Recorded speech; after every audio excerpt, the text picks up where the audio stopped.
Iako se političkim floskulama i agresivnom medijskom kampanjom pokušavaju sve vreme prikriti štetne posledice nepoštovanja Ustava, pravnička struka na to ne sme i ne može ostati nemi. U tom smislu osjećamo se pozvanim da se usprotivimo antipravnoj politici i na ovom stručnom skupu iznesemo stav struke koja svoje osnove baštini na svetlim državotvornim tradicijama svetosavskog nacionalizma.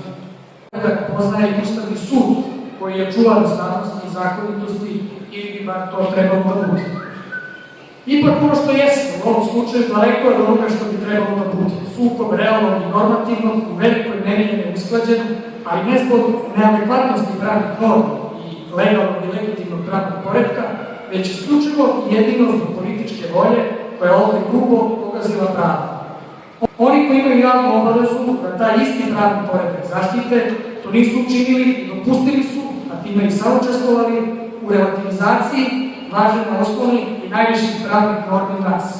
U tom smislu, kao predstavnici nacionalno odgovorne pravničke struke, a svesni duhovnog i istorijskog značaja Kosova i Metohije, ne pristajemo na ustuknuće prava pred politikom silnika i ukazujemo javnosti da celokupni takozvani izborni postupak nema utemeljenja i za nas nikada, kao i za žitelje lojalne države Srbiji, ne može i ne smije predstavljati slobodnu i na Ustavu i zakonima zasnovanu volju srpskog naroda.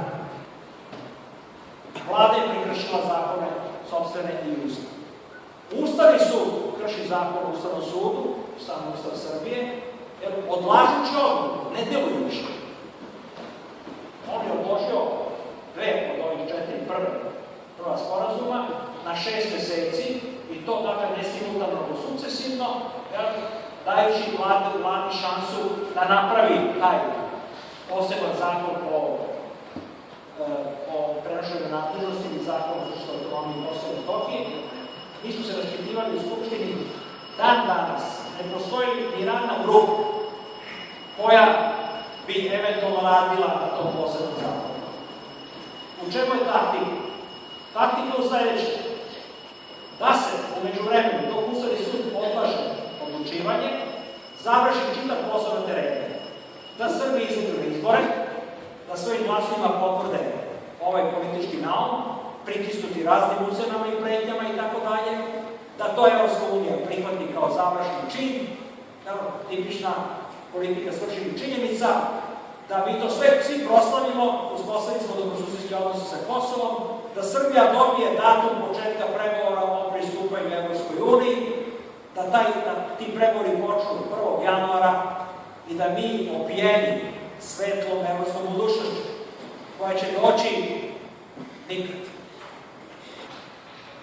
Ovo što sada držimo u ruci je odluka takozvane predsjednice, takozvane Republike Kosovo, na albanskom jeziku, o raspisivanju lokalnih izbora u Republici Kosovo za 3. to 2013. godine. Republika Kosovo, Republika je Kosovos, prezident, Republic of Kosovo, the president, Republika Kosovo na latinskom predsjedu, na latinici predsjedu, sa njenim svojeručnim potpisom. Dakle, na osnovu ovog akta organizuju se lokalni izbori u takozvanoj Republici Kosovo. Naše vlasti, svesne informisane pod njihovom kontrolom, sve vreme govore da je reč o lokalnim izborima na Kosovo i Metohiji, što nije tačno. Lokalne izbore na Kosovo i Metohiji, kao i lokalne izbore u Republici Srbiji, raspisuje predsjednik Narodne skupštine Republike Srbije. 40.000 prognanih lica sa Kosova i Metohije, od ukupno oko 230.000 koliko je UNHCR popisao negde januara 2000. godine. Da bi ta lica mogla da glasaju na tim takozvanim lokalnim izborima prema pravilima te Centralne izborne komisije, ona moraju da se evidentiraju i da popune nekakav formular, obrazac registracije birača van Kosova i prijava za glasanje za glasačke listiće. Evo kako izgleda taj formular. Logo gore, Republika Kosovas, Republic of Kosovo i na nečem što bi trebalo da bude srpski jezik, na latinici, Republika Kosova. Dakle, pretpostavljam da je tih 40.000 ljudi u Srbiji izbjegli popunjavalo ovakve izborne listiće, ovakve formulare, da bi Centralna izborna komisija tamo evidentirala, jednostavno da bi bili deo biračkog spiska. U tome je asistirao republički organ, komesar za izbjeglice, komesarija za izbjeglice. Kada popunite takav obrazac, valjda treba da dobijete od te Centralne izborne komisije potvrdu da ste vi evidentirani u birački spisak Republike Kosovo. I ovih dana, evo 10.10. 40.000 ovakvih koverata raznošeno je od strane javnog preduzeća PTT Srbija diljem zemlje Srbije. Na koverti čitam: Komisioni centro risiedere votini per mes postas Prištinu, Republika Kosovas. Ispod toga, na latinici, Centralna izborna komisija, glasanje putem pošte, 10.000 Priština, Republika Kosovo. 10.10. ovakvih koverata je putovalo širom zemlje Srbije. I u koverti dobijete čestitku, znamo. U toj čestitci, koja je naravno sa logom Republike Kosovo, vama piše ili da je prihvaćena vaša prijava ili da nije. Ja sam imao tu sreću da moja prijava, koju inače nikada nisam poslao, nije prihvaćena. Dakle, neko je u moje ime poslao prijavu sa svim mojim ličnim podacima, uključujući i aktualnu adresu na kojoj sada živim. Sad možete zamisliti koliko takvih slučajeva ima, ja znam za više. Nisam istraživao, nisam policajac, ali znam da ovo nije jedini slučaj.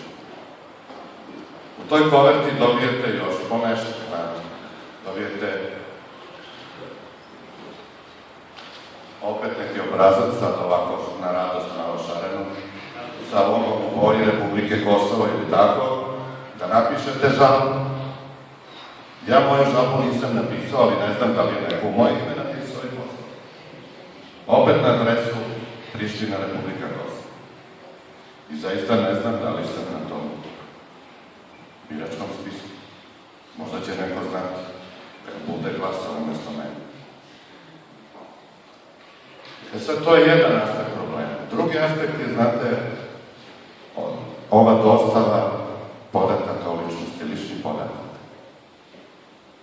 Da li treba da citiram odredbu Ustava? Ima odredbu, vidim i to me raduje mladih ljudi, nadam se, najvećim delom pravnika,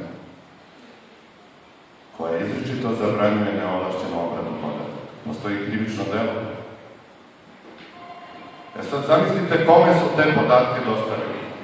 Dostavili su tamo nekoj Centralnoj izbornoj komisiji Republike Kosovo, nad kojom Republika Srbija nema apsolutno nikakvu kontrolu. Dakle, idealno za ono što mi pravnici zovemo krađa identiteta, pravnog identiteta fizičkog lica. Neko može u moje ime da zaključi na stotine pravnih poslova, zaključi i preduzme pravnih i faktičkih radnji bez problema, da proda neku nepokretnost u moje ime, popunivši to validnim podacima, tačnima. Da osnoje preduzeće, da uzme kredit u moje ime i da kad ode tamo na administrativni takozvani prelaz, najavi mu, s obzirom da putuje, radim kosovskoj migraciji. On kaže, gospodine, dođe, duži ste 2 milijarde, ne znam nečega.